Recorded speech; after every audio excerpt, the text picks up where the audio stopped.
चला, good morning. करायची सुरुवात. कालच्या क्लासमध्ये आपण जवळपास 20 पर्यंत बेसिक कन्सेप्ट बघितल्या.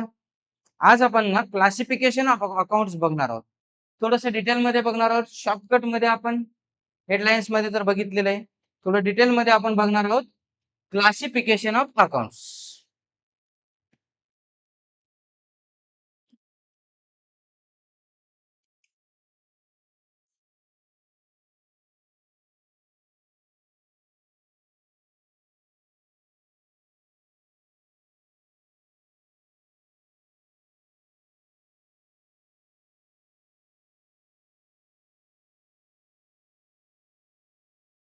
क्लासिफिकेशन ऑफ अकाउंट सांगू शकतोस? 3, 2. किती आहेत बेटा? 2च आहेत. There are two types of accounts. म्हणजे अकाउंटचं क्लासिफिकेशन हे 2च प्रकारांमध्ये केलं जातं. कोणते आहेत हे 2 प्रकार आपण बघणार आहोत.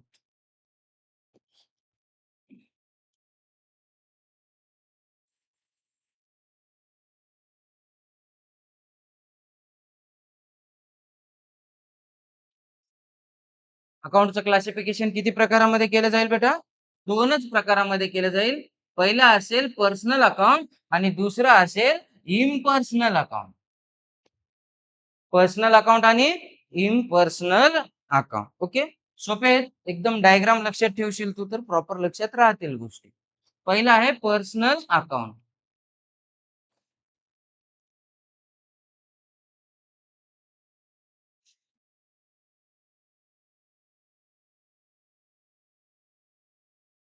Personal account. दुसरा आहे इम्पर्सनल अकाउंट.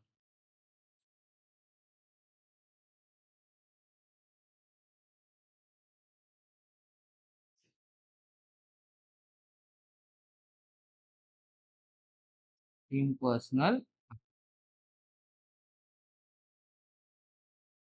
पर्सनल अकाउंट आणि इम्पर्सनल अकाउंट. ओके, सो आता पर्सनल अकाउंट म्हणजे काय हो? Accounts related to a person. Accounts related to a person. आपण शॉर्टकट मध्ये बघूया तिथे पर्सनल अकाउंट म्हणजे काय.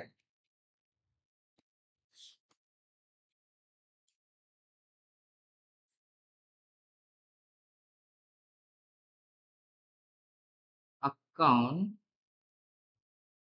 Related to a person. Accounts related to a person म्हणजे जे अकाउंट पर्सनशी रिलेटेड आहे ते अकाउंट कोणतं अकाउंट असतं बेटा? आपलं पर्सनल अकाउंट. ओके, बट आता हे जे पर्सनल अकाउंट आहे का याचे सब क्लासिफिकेशन केलेत. म्हणजे याचे अजून काही सब टाइप्स केलेले आहेत. ओके, माहिती आहेत का? ऐकलेले आहेत? हा, करेक्ट. चल, गुड ट्राय. आपण बघूयात बोर्डवर की हे सब टाइप्स कोणते आहेत ते. आपण आता याचे सब टाइप्स बघणार आहोत बेटा.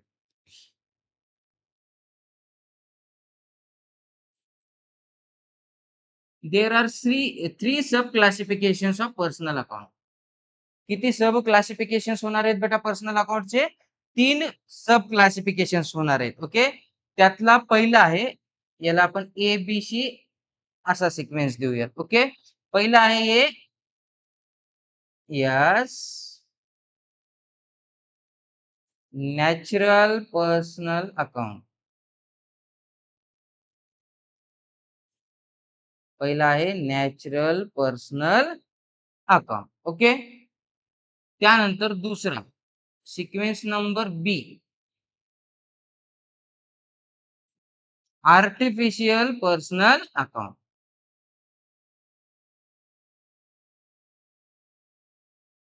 Artificial personal account. Artificial personal account. आणि त्यानंतर तिसरं आहे बाळा, सांगू शकतोस? आठवतंय काही? करेक्ट.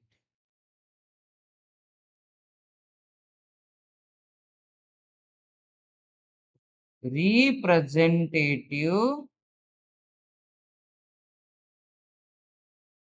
Personal account. तिसरा आहे रिप्रेझेंटेटिव्ह पर्सनल अकाउंट. चला मग आता आपण या डिटेलमध्ये बघूयात. Natural person account belongs to a natural persons like Mister Ram, Mister Shyam, Mister Mohan, Mister Ajay, Mister X Y Z कुणीही असू द्या. ओके, म्हणजे नॅचरल पर्सन अकाउंट हे नॅचरली जे बॉर्न पर्सन असतात त्यांच्याशी रिलेटेड अकाउंट असणार आहे. नॅचरल पर्सनल अकाउंट बघू आपण डिटेल मध्ये आता याला. Accounts related to a natural person.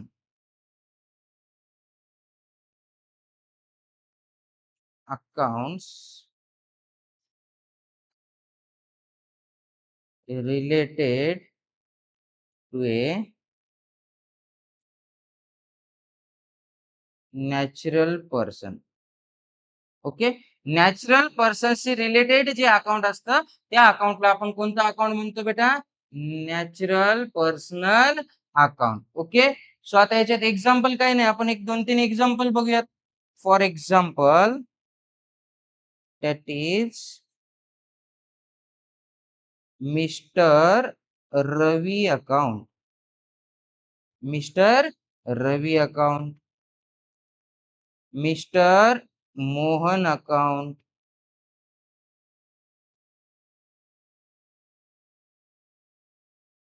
Miss Sujata account,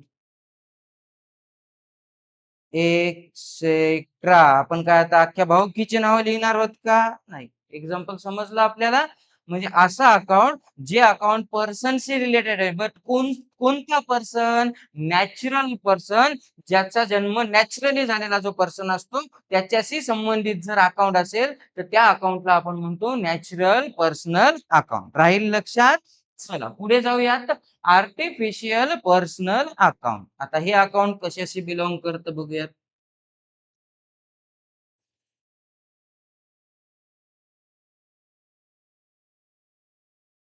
accounts related to account related to a person, to a person, to a person created by law. Person created by law म्हणजे कायद्या अंतर्गत निर्माण झालेली एखादी व्यक्ती. आता व्यक्ती म्हणजे सोप्या शब्दात सांगायचं झालं तर बिझनेस. बिझनेसला सुद्धा कशाचा दर्जा दिलेला आहे? अकाउंटिंग साठी आपण एका व्यक्तीचा दर्जा दिलेला आहे. आपण 11th मध्ये कन्सेप्ट शिकणार आहोत बेटा, एक सेपरेट लीगल एंटिटी कन्सेप्ट म्हणून. तर ही कन्सेप्ट काय म्हणते की बिझनेस वेगळा, बिझनेसला एक वेगळी ओळख दिलेली आहे, मालक वेगळा. म्हणजे बिझनेसचे व्यवहार त्याच्याशी रिलेटेड असतील, मालकाचे व्यवहार त्याच्याशी रिलेटेड असतील. त्यामुळं पर्सन मध्ये तुमचा artificial person made by law सुद्धा येतो. ओके, बघा मग आता याच्यामध्ये आपण एक्झाम्पल मध्ये काय बघू शकतो बेटा? That is company.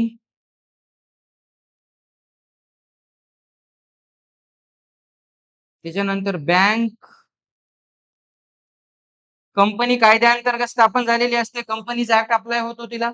बँकेसाठी सुद्धा तुला आरबीआय ऍक्ट असेल, आरबीआय ऍक्ट 1934 असेल, किंवा त्यानंतर तुला अजून म्हटलं तर बँकिंग रेग्युलेशन ऍक्ट असतो 1949. असे वेगवेगळे ऍक्ट अप्लाय होतात तिथे सुद्धा. त्यानंतर corporations, municipal corporations, municipal corporation, municipal corporation महानगरपालिका असतील, स्पोर्ट्स क्लब असतील वेगवेगळे, sports clubs, hospital, schools,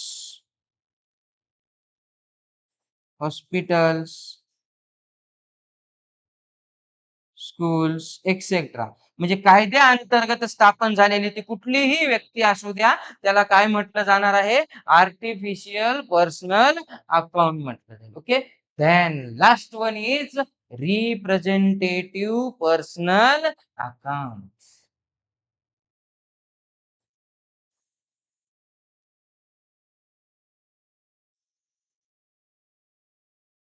account related to account related to a person, account related to a person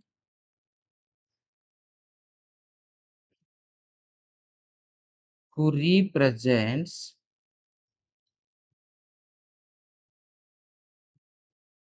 represents any account in a books of account. In a books of account. बेटा represent म्हणजे काय सांग बरं मला हे एक शब्द, मग मी तुला एक्झाम्पल सांगतो याचे. दर्शवणे, करेक्ट. रिप्रेझेंट म्हणजे काय? दर्शवणे, कुणाला तरी इंडिकेट करणे. बरोबर आहे. मग आता हे रिप्रेझेंटेटिव्ह पर्सनल अकाउंट काय असतं, की बिझनेसमध्ये काही अकाउंट असे असतात, की जे कुणाला तरी दर्शवतात. करेक्ट. तू शब्द जे वापरलायस ते करेक्ट शब्द वापरलायस. हे अकाउंट काय करतात? कुणाला तरी रिप्रेझेंट करतात. आता याचे एक्झाम्पल सांगतो मी तुला. समजा फॉर एक्झाम्पल तुझ्या बुक्समध्ये, तुझ्या बिझनेसमध्ये सॅलरी देणं दाखवायलंय, की ₹1,00,000 सॅलरी देणं बाकी आहे. मग आता बाकी आहे म्हणल्यावर हे कुणाला दर्शवतंय? पर्सन, पण कोण? एम्प्लॉईज. सॅलरी कुणाला रिप्रेझेंट करते? एम्प्लॉईजला रिप्रेझेंट करते. समजा एखादा व्यक्ती असेल ज्याच्याकडून आपण उधारी माल घेतलाय. सप्लायर असेल आपला. मग आपल्या त्या त्या व्यक्तीला बिझनेसमध्ये पैसे देणं दिसतील आपल्या, म्हणजे त्या व्यक्तीला ते काय करतायत? रिप्रेझेंट्स करतायत. म्हणजे असे काही अकाउंट्स असतात, जे बाहेरच्या कुठल्यातरी एखाद्या व्यक्तीला रिप्रेझेंट्स करतायत. रिप्रेझेंटेटिव्ह पर्सनल अकाउंट्समध्ये जातात ते. ओके. सो बघा याचे काही एक्झाम्पल्स बघूयात बाळा आपण. That is outstanding expenses. Outstanding expenses account. That is prepaid expenses account.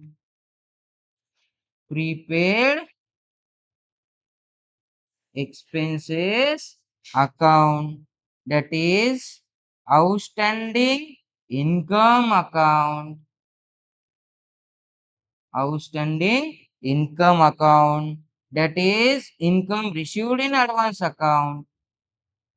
Income received in advance account. Etcetera. बघ आता व्यवस्थित सांगतोय मी तुला. आउटस्टँडिंग एक्सपेन्सेस म्हणजे काय? खर्च झालाय, देणं बाकी आहे. मग तो ज्या व्यक्तीला देणं बाकी आहे त्याला तो काय करतोय? रिप्रेझेंट करतोय.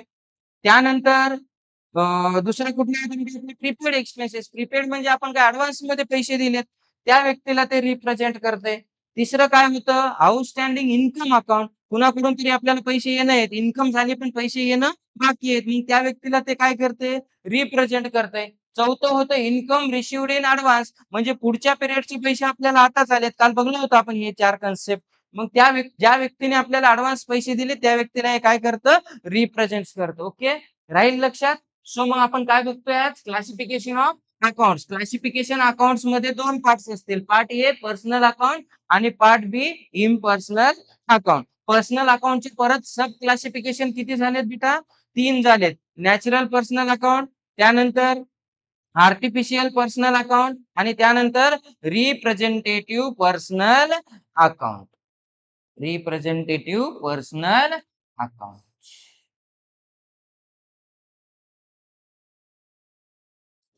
शुअर. डन. इथपर्यंत राहील लक्षात व्यवस्थित? एक मिनिट. थोडस प्रॉपर लिहूयात आपण याला. डायग्राम व्यवस्थित. आणि मी तर म्हणतोय तुमच्याकडे जर कलर पेन असेल तर तुम्ही सुद्धा कलर पेन यूज करू शकता. कलर पेन उलट अजून छान चांगल्या प्रकारे येईल एकदम व्यवस्थित तुमचं.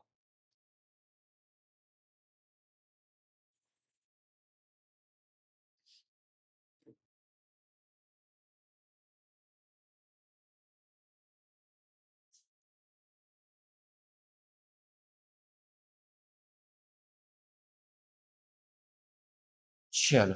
डन. आता पर्सनल अकाउंटच्या नंतर आपण जे पुढे जाणार आहोत ते असणार आहे आपलं इम्पर्सनल अकाउंट. आता इम्पर्सनल अकाउंटचे बेटा परत सब क्लासिफिकेशन केले जातात. सांगू शकता? करेक्ट. रिअल अकाउंट आणि नॉमिनल अकाउंट. चला तर मग आपण आता ह्या गोष्टी बघणार आहोत.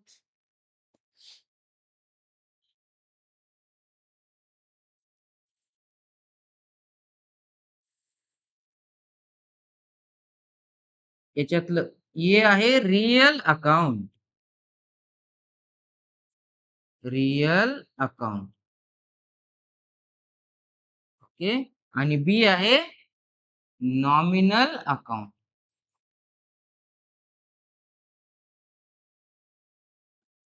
Nominal account. बघा, जसं पर्सनल अकाउंटचे 3 सब क्लासिफिकेशन झाले होते, नॅचरल पर्सन, आर्टिफिशियल पर्सन आणि रिप्रेझेंटेटिव्ह पर्सन, तसं रिअल अकाउंटचे किती सब क्लासिफिकेशन होणार आहेत? 2. रिअल अकाउंट आणि नॉमिनल अकाउंट. जाऊयात पुढे बेटा आता. चला, आता रिअल अकाउंट काय असतं हे सुद्धा आपल्याला बघणं गरजेचं आहे तेवढंच. Accounts related to a asset. Real account कशाशी रिलेटेड असतं बेटा? असेट्सशी रिलेटेड असतं. Okay. Accounts related to a assets.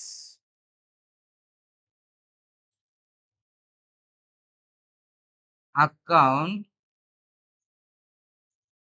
Related to a assets or properties of business. Properties of business. बिझनेसच्या असेट्स आणि बिझनेसच्या ज्या प्रॉपर्टीज असतात त्याच्याशी रिलेटेड जे अकाउंट असतं ते अकाउंट कोणतं असतं बेटा? Real account. ओके. पण ना आता हे जे रिअल अकाउंट आहे ना, या रिअल अकाउंटचे सुद्धा सब क्लासिफिकेशन होतात. परत याला काय केलं जातं? डिवाइड केलं जातं. सांगू शकता? हा, 2 पार्ट मध्ये डिव्हिजन होतं बेटा. करेक्ट आहे. करेक्ट. एक असतं टँजिबल रियल अकाउंट आणि एक असतं इनटँजिबल रियल अकाउंट. चलो तो हम देख लेंगे अभी.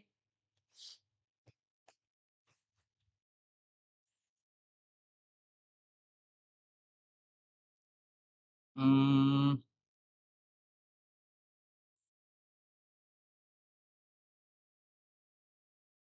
याच्यामध्ये आता पहिलं आहे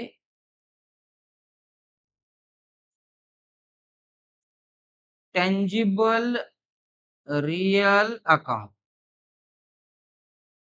पहिलं आहे टँजिबल रियल अकाउंट आणि दुसरं आहे इनटँजिबल रियल अकाउंट.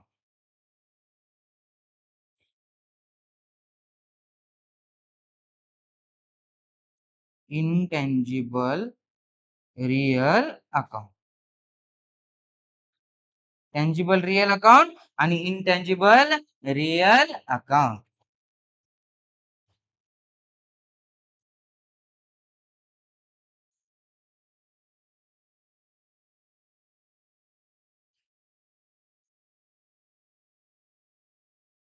चला बघा आता बेटा, मला पहिले ना या 2 शब्दांचा फरक सांगा तुम्ही. टँजिबल आणि इनटँजिबल या दोन्हीमध्ये काय डिफरन्स आहे? टँजिबल म्हणजे दिसणारे. करेक्ट. गुड. करेक्ट. हां, हां, हां. बोल, बोल, बोल. हां, पण त्याची व्हॅल्यू असते. इनटँजिबल म्हणजे अशा काही बिझनेसमध्ये असेट्स असतात, की ज्या दिसत नाहीत, ज्यांना आपण टच करू शकत नाही. Okay. We can not see, we can not touch. But त्याची पैशाच्या स्वरूपामध्ये मॉनिटरी व्हॅल्यू असते. ते इनटँजिबल असेट्स असतात. कोणते असतात एक्झाम्पल सेल बघूयात आपण. आणि टँजिबल मध्ये काय येतं बेटा? अशी प्रत्येक असेट तुमची टँजिबल मध्ये येते, ज्या असेटला तुम्ही काय करू शकता? टच करू शकता, पाहू शकता. फॉर एक्झाम्पल तुम्ही ज्या डेस्कवर बसल्या ते फर्निचर, मी ज्या स्क्रीनवर शिकवतोय ते पॅनल, डायस, कुठलीही गोष्ट असू द्या, ज्या गोष्टींना आपण ज्या असेटला बिझनेस मधल्या आपण टच करू शकतो, पाहू शकतो, त्या सगळ्या कुठे जातील? टँजिबल मध्ये जातील. आणि बाकी कुठे जातील? इनटँजिबल. एक्झाम्पल्स देऊयात आपण काही. Tangible real account. Account related to a physical assets. Shortcut मध्ये थोडस बघूयात आपण इथे. Account related to a physical nature assets.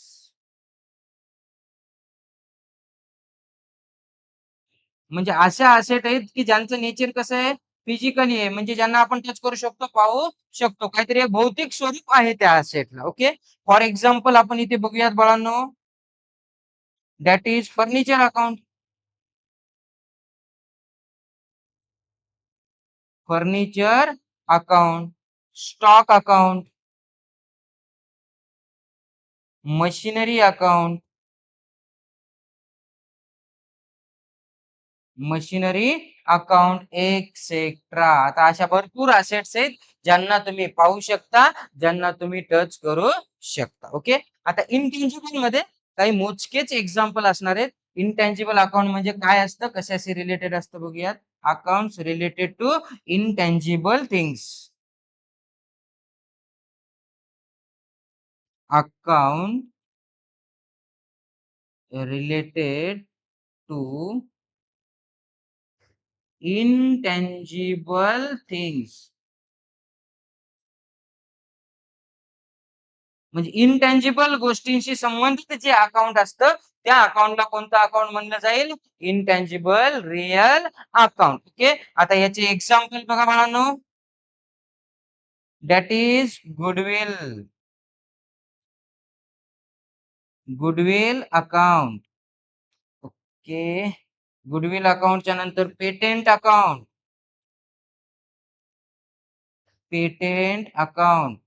त्याच्यानंतर कॉपीराइट्स अकाउंट. Copyrights account. त्याच्यानंतर trademark account. Trademark account. Okay. Etcetera. फार जास्त एक्झाम्पल येत नाही, त्याचे डिझाईन्स वगैरे येतात. आता मला सांगा गुडविल म्हणजे काय.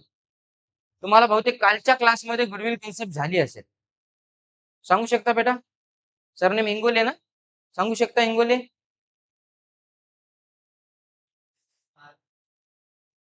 करेक्ट. बिझनेसची मार्केटमध्ये असणारी रेप्युटेशन, इमेज. कोणती इमेज, बिझनेसच्या दोन टाईपच्या इमेज असतात मार्केटमध्ये. एक बॅड इमेज असते, एक गुड इमेज असते. आपल्याला कोणती इमेज पाहिजे, गुड इमेज. मार्केटमध्ये असणारी तुमच्या बिझनेसची एक जी चांगली इमेज असते त्याला काय म्हटलं जातं, गुडविल म्हटलं जातं. गुडविलच्या नंतर काय आहे, पेटेंट. पेटेंट काय असतं सांगा बरं. What is mean by patent. Patent काय असतं सांगा बाळांनो.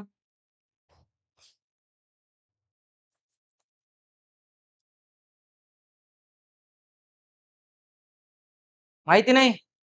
जेव्हा एखादा नवीन गोष्टीचा शोध लावला जातो तेव्हा ना ती गोष्ट कुणाच्या तरी नावाने रजिस्टर्ड होते. त्या व्यक्तीला त्या गोष्टीचं पेटेंट भेटतं. फॉर एक्झाम्पल लाईटचा बल्ब कुणी शोध लावला, एडिसन. Thomas Alva Edison. मग एडिसनच्या नावाने ते काय झालं, रजिस्टर्ड झालं. त्याच्या नावाने ते पेटेंट झालं. मग असे बरेच सायंटिस्ट लोक असतील, टेक्निकल पर्सन्स असतील, इंजिनिअरिंगचे बॅकग्राऊंडचे पर्सन्स असतील, वेगवेगळ्या गोष्टींचे शोध लागतात, वेगवेगळ्या मशिनरी तयार करतात. मग त्यांच्या नावाने ते पेटंट रजिस्टर्ड होतं. आता मला सांगा पेटंट म्हणजे काय, सिंपल एक पीस ऑफ पेपर, कागदाचा तुकडा. त्यांच्या नावाने एक डॉक्युमेंट सर्टिफिकेट बनतं आणि त्याच्यावर लिहिलेलं असतं की ही वस्तू या व्यक्तीने बनलेली आहे, दुसरं कोणी आता तिला कॉपी करणार नाही. मग फार मोठी असेट आहे का बरं अशी, बिल्डिंग सारखी, फर्निचर सारखी, मशिनरी सारखी दिसते, तिला आपण टच करतो, फार मोठी असेट आहे का नाही. म्हणून तिला कुठे टाकले, इनटँजिबल असेट्स मध्ये टाकले. त्यानंतर कॉपीराइट. कॉपीराइट म्हणजे काय, परीक्षेत बघून लिहायचा अधिकार. हा, काय असेल कॉपीराइट म्हणजे. हा, ती वस्तू दुसऱ्याने कॉपी करू नये. समजा फॉर एक्झाम्पल आपण एखादं बुक लिहिलंय, ते बुक कुणीही दुसरं कॉपी केलं नाही पाहिजे. त्याचा पूर्ण राईट्स कुणाकडे आहे, आपल्याकडे. मग ते पब्लिश करण्याचा असेल, सेल करण्याचा, तुम्ही तो राईट पुढच्या व्यक्तीला पास करू शकता त्याच्याकडून काही पैसे घेऊन म्हणा. त्याला आपण रॉयल्टी म्हणतो अकाउंटिंगच्या लँग्वेज मध्ये. ओके. आणि शेवटचं काय होतं तुमचं, ट्रेडमार्क. काय असतो बरं बरं, ट्रेड म्हणजे काय सांगा मला. व्यापार. ट्रेड म्हणजे काय, व्यापार. आणि मार्क म्हणजे काय, चिन्ह. बरोबर आहे, करेक्ट आहे बेटा. ट्रेड म्हणजे व्यापार आणि मार्क म्हणजे चिन्ह. म्हणजे काहीतरी व्यापार, तुमच्या व्यापाराला दर्शवणारं एखादं चिन्ह असतं. जसे की तुमच्याकडे मी एक्झाम्पल देतो आता बघा. हे असं कोणती कंपनी होई, नाही की बघा बरं तुम्ही कसं पटकन सांगलं, मला नाव लिहायची गरज पडली काय कंपनीची. थम्सअप. थोडस कट केलेला फ्रूट असतं बघा एक. ऍपल. सांगले का नाही तुम्ही पटकन? म्हणजे हे असे काही चिन्ह असतात जे तुमच्या बिझनेसला दर्शवतात. हे सुद्धा तुमची खूप मोठी ॲसेट असते. पण बाकी ॲसेट सारखी फार मोठी दिसणारी ॲसेट आहे का ही? राहील लक्षात? चला मग आपण आता पुढे जाणार आहोत. Nominal account. नॉमिनल अकाउंट मध्ये आपण जास्त गोष्टी काही बघणार नाहीत बेटा. Account related to a account related to expenses, comma, losses, comma, incomes and profits. गेनच्या ऐवजी आपण काय शब्द यूज केलाय? प्रॉफिट. म्हणजे बिझनेस मध्ये खर्च होत असतील, बिझनेस मध्ये लॉस होत असतील, इन्कम होत असतील किंवा प्रॉफिट्स होत असतील, तर जे अकाउंट यूज केलं जातं ते अकाउंट कोणतं अकाउंट असतं बेटा तुमचं? Nominal account. राहील लक्षात एवढ्या गोष्टी? एकच मिनिट थांबा.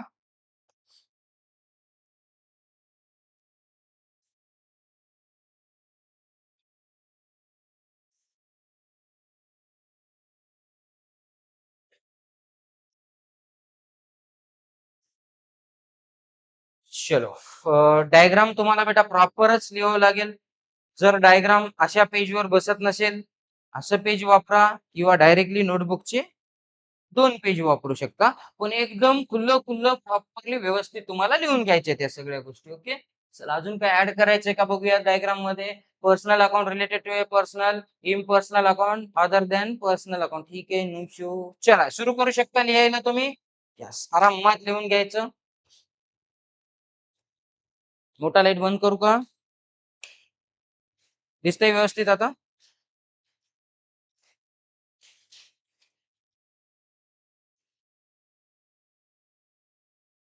चल नेक्स्ट कन्सेप्ट बघूयात आपण. Branches of accounting.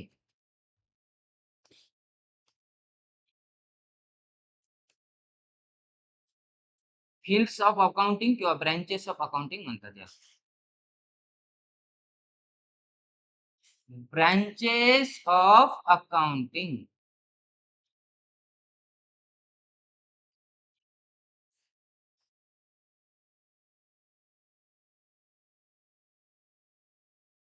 ओके. अकाउंटिंगच्या मित्रांनो तसं तर बघायला गेलं तर जास्त ब्रँचेस आहेत, पण आपण बेसिक 3 ब्रँचेस शिकणार आहोत. Financial accounting, cost accounting and management accounting अशा 3 ब्रँच आपण शिकणार आहोत या ठिकाणी. ओके. ह्युमन रिसोर्स अकाउंटिंग असते, वेगवेगळे अकाउंटिंग आहेत, बट आपल्याला सध्या बेसिक ब्रँचेस तेवढ्याच बघायच्या आहेत. मग आपण तुम्हाला पुढे गेल्यावर त्या गोष्टी सांगू डिटेलमध्ये ज्या असतील त्या.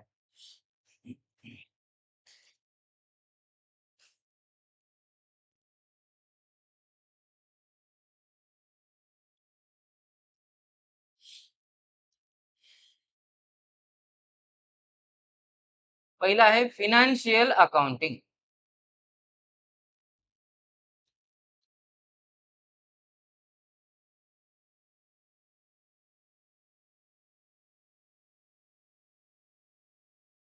Financial accounting.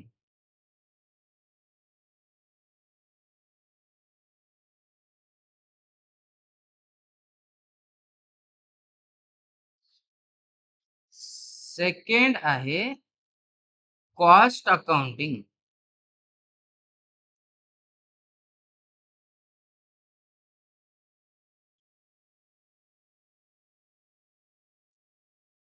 Cost accounting. Third आहे मॅनेजमेंट अकाउंटिंग.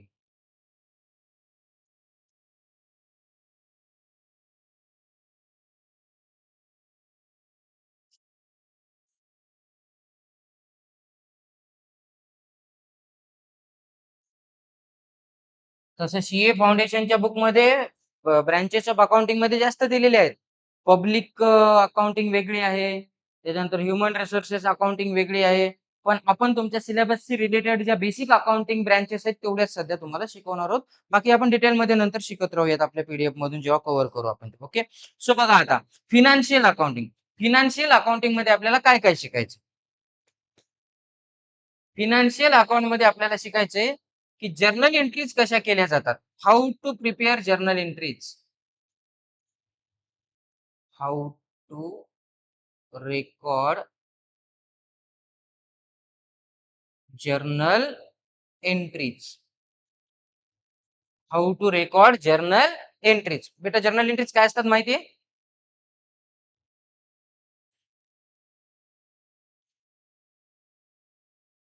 हो. आवाज वाढव, घाबरू नको, काहीच टेन्शन घेऊ नको, तू बिंदास बोल. हा. बिझनेसची. हा. अजून इकडे शौर्य, जर्नल एंट्री म्हणजे काय?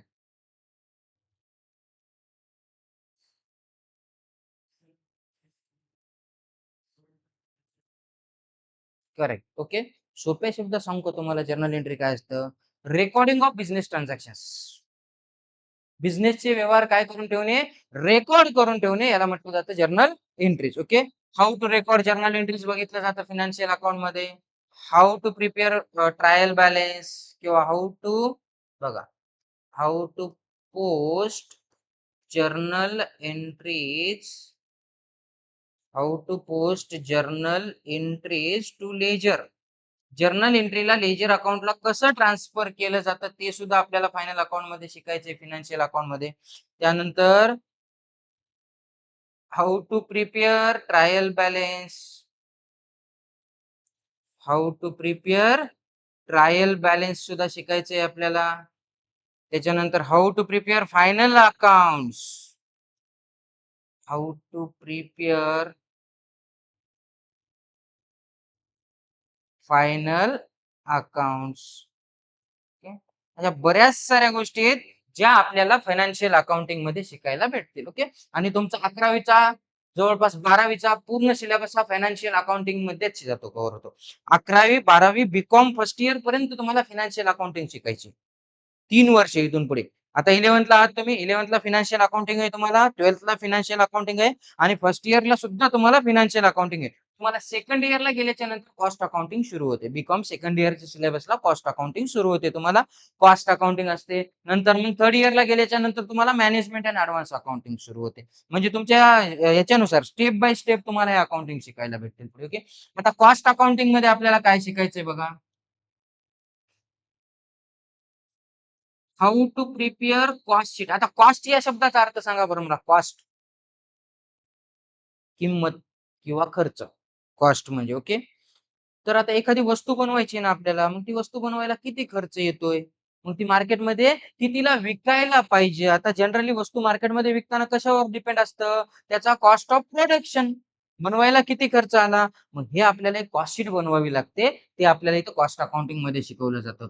How to prepare cost sheet.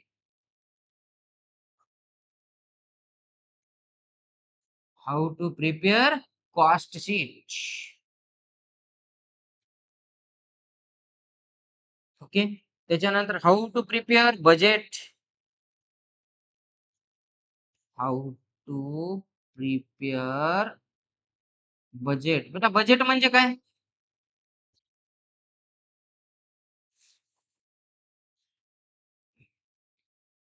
अच्छा, ती बजेटमध्ये असली पाहिजे. नाही, बघ बेटा, बजेट म्हणजे काय असते. बजेट म्हणजे ना एखाद्या गोष्टीचा अंदाज लावणे. आपण समजा आता मला काय करायचंय, एक मार्केटमध्ये नवीन मोबाईल लॉन्च करायचा आहे. तर मला अगोदर त्याचं बजेट तयार करावं लागतं, की हा मोबाईल किती रुपयापर्यंत बनेल. पण एक्झॅक्टली तेवढाच बनतो का हो? कदाचित कमी खर्च लागेल, कदाचित जास्त आहे. जसं आपण एक्झाम मध्ये ठरवलेलं असेल 10th ला असताना, की एवढे मार्क घ्यायचे. एक्झॅक्टली तेवढेच मार्क भेटतात का? कमी जास्त होतं का नाही? मग हे बजेट बनवलं जातं. कोणतेही प्रोडक्शन करण्याच्या अगोदर एक बजेट, म्हणजे याला अंदाजपत्रक म्हणतात मराठीमध्ये. इस्टिमेट, अजून सोपा शब्द काय म्हटलं जातं, एक इस्टिमेट, एक अंदाज बनवला जातो, की एवढा खर्च आपल्याला येऊ शकतो. ओके. आणि मग त्या बजेटमध्ये कमी जास्त चेंजेस होत राहतात. बजेट कमी होतो किंवा बजेट आणि ऍक्च्युअल दोन गोष्टी असतात. ऍक्च्युअल म्हणजे ऍक्च्युअल मध्ये लागला किती, आणि बजेट हा आपण तयार केलेला एक अंदाज लावलेला असतो. त्याच्यानंतर अजून कॉस्ट अकाउंटिंग मध्ये तुम्हाला काय शिकता येईल. प्रोसेस कॉस्टिंग शिकवलं जातं तुम्हाला. Process costing. आता प्रोसेस कॉस्टिंग काय असतं. फॉर एक्झाम्पल शुगर फॅक्टरी आहे. शुगर फॅक्टरीमध्ये डायरेक्ट इकडून ऊस टाकला तिकडे साखर तयार होत नाही. एक प्रोसेस चालते. वेगवेगळ्या केमिकल फॅक्टरी असतात, शुगर फॅक्टरीज असतात, त्याच्यामध्ये एक प्रोसेस चालते. पहिले शुगर केन असेल रॉ, त्याचं ज्यूस बनवलं जाईल. त्याच्यानंतर एक मोठी साखर बनते, माहिती आहे तुम्हाला? खडी साखर म्हणतो आपण. ओके. त्याला परत काय केलं जातं? बारीक होते, त्याच्यात पुढे केमिकल मिसळलं जातं, त्याला ड्राय केलं जातं. म्हणजे अशा प्रोसेस ज्या चालतात ना, तर एका प्रोसेसचा इनपुट दुसऱ्या प्रोसेसला आउटपुट, दुसऱ्या प्रोसेसचा आउटपुट पुढच्या प्रोसेसला इनपुट, या प्रोसेसची अकाउंटिंग कशी चालते, हे सुद्धा इथे तुम्हाला शिकवलं जातं. त्यानंतर तुम्हाला इथे सर्व्हिस कॉस्टिंग शिकवलं जातं. Service costing. आता सर्व्हिस कॉस्टिंगमध्ये काय शिकवलं जातं? समजा मी एक्झाम्पल सांगितलं, की माझ्याकडे 12वी 50 विद्यार्थी आहेत. किती विद्यार्थी आहेत? 50 विद्यार्थी आहेत. वर्षभरात मला 12वीचा खर्च झाला ₹10,00,000. मेंटेनन्स किती झाला? 10,00,000. मग पर स्टुडंट मी किंमत काढू शकतो, किती खर्च आला? 10,00,000 डिव्हायडेड बाय 50 केलं तर पर स्टुडंट किंमत येईल का नाही माझी, किती झाली ते? म्हणजे हे सर्व्हिस कॉस्टिंग काय असते? ज्या सर्व्हिस देणाऱ्या इंडस्ट्री आहेत, जसं की हॉस्पिटल, पर बेड किती खर्च आला, पर पेशंट किती खर्च आला, जसं की ट्रॅव्हलिंग एजन्सी, पर पॅसेंजर किती खर्च आला, जसं कोचिंग इंडस्ट्री, पर स्टुडंट किती खर्च आला, हे काढण्यासाठी तुम्हाला सर्व्हिस कॉस्टिंग शिकायची. त्याच्यानंतर कॉन्ट्रॅक्ट कॉस्टिंग शिकवली जाते तुम्हाला इथे. Contract costing. कॉन्ट्रॅक्ट कॉस्टिंग कशासाठी असतं मित्रांनो? जे मोठमोठे गव्हर्नमेंटचे कॉन्ट्रॅक्ट्स असतात. असं नाही की गव्हर्नमेंटचेच, पण जे लाँग टर्म चालणारे कॉन्ट्रॅक्ट असतात. जसं की डॅमचे कन्स्ट्रक्शन, रोडचे कन्स्ट्रक्शन, ब्रिजेसचे कन्स्ट्रक्शन असतील.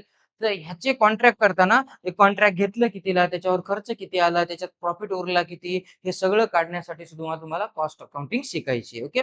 तसं भरपूर गोष्टी आहेत शिकायला. पुढे जाऊयात आता मॅनेजमेंट अकाउंटिंग. ओके.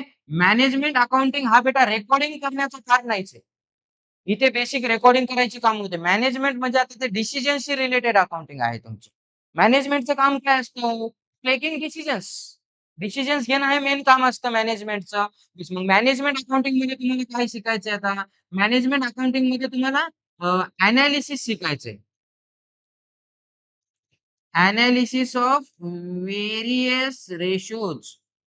वेगवेगळे रेशो असतात, त्याचा एनालिसिस शिकायचंय तुम्हाला. म्हणजे सेल्स रेशो असतो, की तुमचा सेल किती झाला, त्याच्या बदल्यात प्रॉफिट किती व्हायलाय. तुमचा असेट आणि लायबिलिटीचा रेशो असतो. कित्येक सारे रेशो आहेत, त्या गोष्टी तुम्हाला त्या ठिकाणी शिकायच्या आहेत. रेशो एनालिसिस असेल, डिसिजन मेकिंग तुम्हाला या या ठिकाणी शिकायची आहे. Decision making. ओके. पण सध्या तुम्हाला ह्या पुढच्या 2 ब्रँच तेवढ्या आताच गरजेच्या नाहीयेत. पण ही जी पहिली ब्रँच आहे तुमची, ही तुम्हाला आता 11वी पासूनच, म्हणजे तुमचं आता बेसिक संपलं, की लगेच तुम्हाला ही ब्रँच कामाला येणार आहे. टोटल सगळ्या डिटेल्स तुम्हाला इथूनच बघायला भेटतील. चालेल, लिहून घेऊ शकता एवढं आता. आजची क्लास आपण इथेच थांबणार आहोत. आज आपण 2च कन्सेप्ट बघितल्या, पण कन्सेप्ट मस्त होत्या. पहिलं क्लासिफिकेशन ऑफ अकाउंटिंग बघितलं आपण, अकाउंट्सचे क्लासिफिकेशन. त्यानंतर ब्रांचेस ऑफ अकाउंटिंग बघितलं. जेवढं शिकवलं तेवढं रेग्युलर वाचत चला. भेटूयात उद्याच्या क्लासमध्ये. तोपर्यंत बाय बाय.